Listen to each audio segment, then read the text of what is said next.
Hello and welcome to Soulwise with me, Semele Sherry. And I wanted to talk about one of the books that has made the most impact on me in the last couple of years. It's particularly appropriate to talk about it in this week's episode because we have the fast approaching Jupiter and Uranus conjunction in Taurus. And this is offering us a real PowerPoint of potential to completely change the way we structure our approach to living on this beautiful planet and the way we live on a daily basis. It's going to impact, or rather it offers the opportunity to impact huge developments and evolutionary steps forward in the way we approach farming, food production, the way we manage money and finances, and also creating a much healthier relationship with the earth and the natural resources that she offers us. So the book I want to be talking about this week is called The Dawn of Everything, which I read a couple of years ago. But before that, I want to give you a bit of background to this book and why I think it's so important, especially as it speaks so emphatically to that Jupiter in Uranus conjunction in Taurus that I've just spoken about. So you will know probably if you've listened to any other of my podcasts or read any of my blogs that as an essential aspect of my grounded spiritual work, I'm passionate about living in harmony with the other than human world.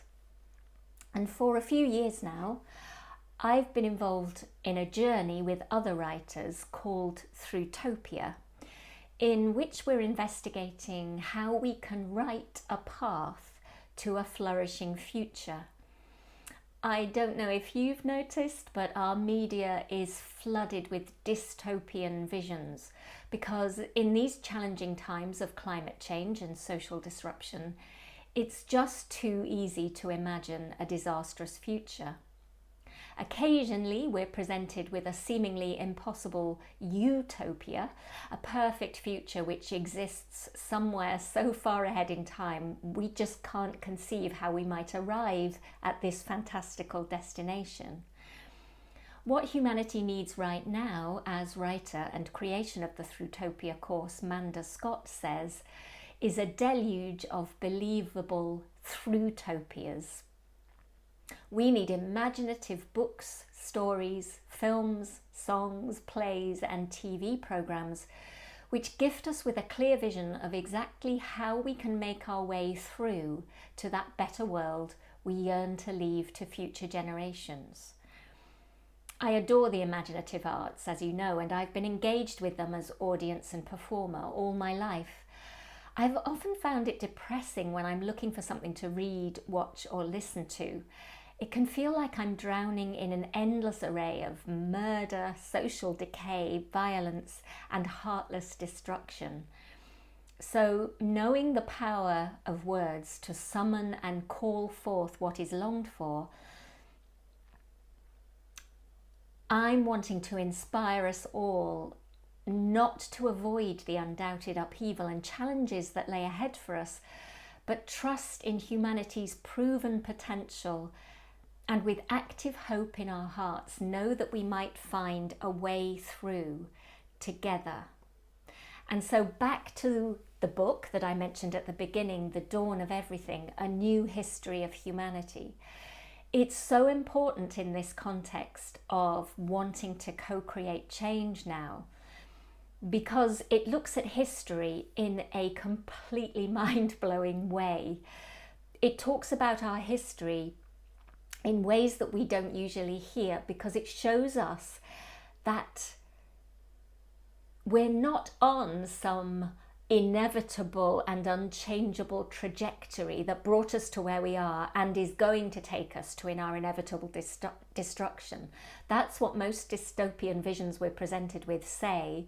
And our history kind of presents that as well, that it sort of presents the development of agriculture and the development of civilization as setting us off on this journey where we just have to simply end up where we have ended up now, and projects us into a future disastrous path to destruction where we basically destroy each other or our technology destroys us. That's the options we've been given.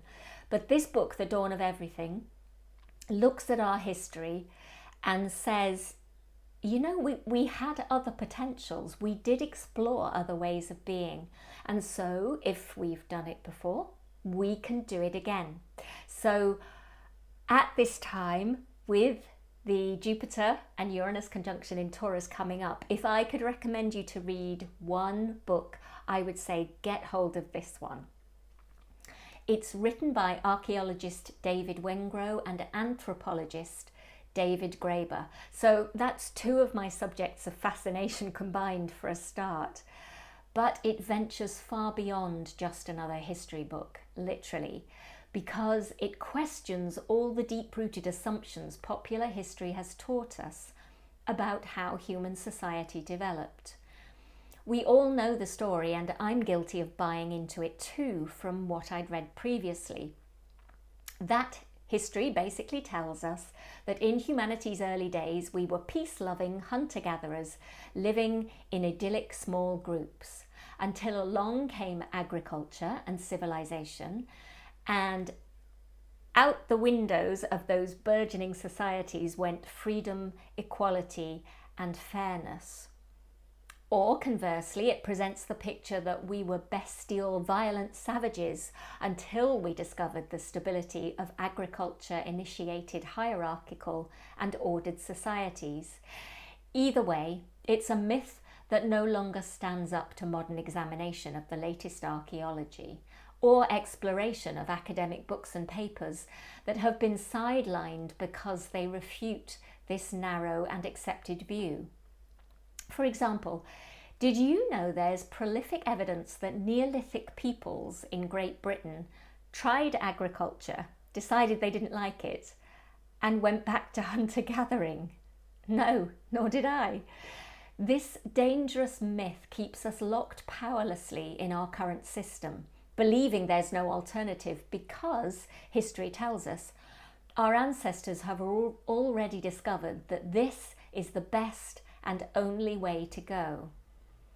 In fact, our ancestors were incredibly creative and experimental, and their societal structures were myriad and shockingly fluid, as you'll discover, probably with mounting awe and horror as I did, when you read the many worldwide examples presented with a fresh perspective in this incredible book.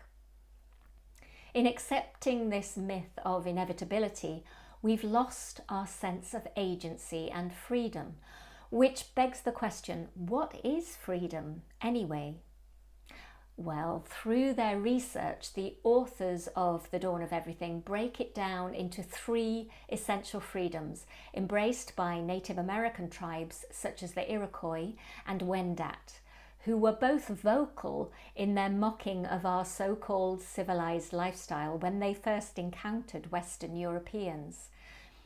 The contemporary diaries and reports quoted in this section of the book, all of which I'd never heard of, had me alternately howling with laughter and crying with anguish.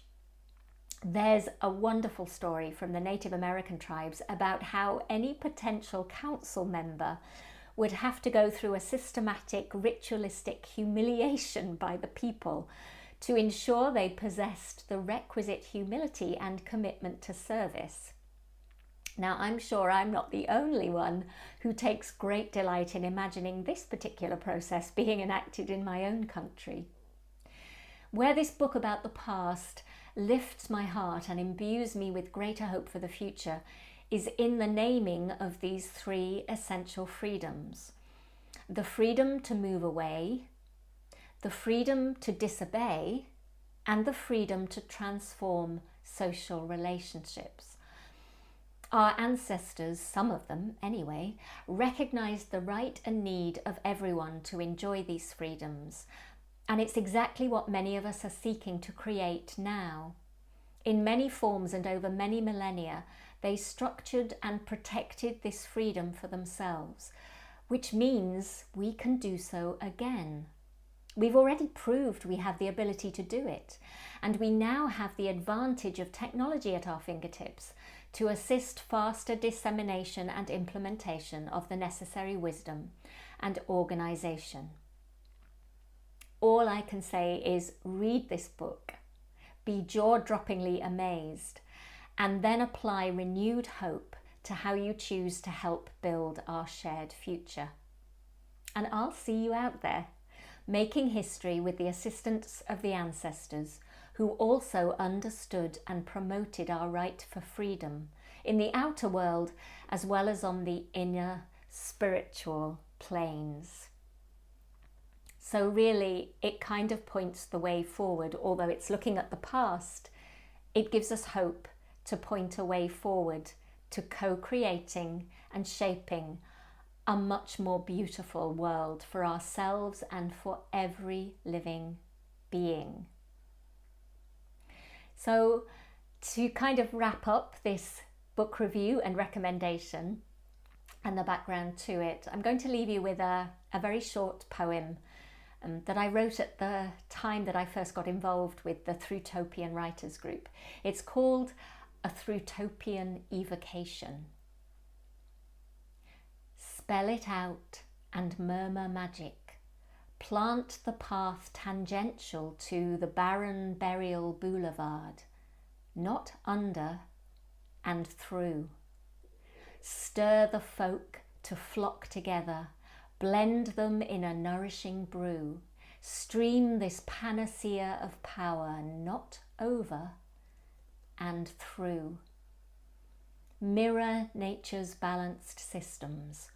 All that is, sustain, renew, spiral forth the web of life, not around and through. So at this time of huge potential to harness all that we know and all that we have available to us to create this new world, I wanted to share that book with you again and to encourage you to read it and to take from it what you can apply to your own life, reminding you always, as I do, that any change you make as an individual has tremendous impact on everyone around you.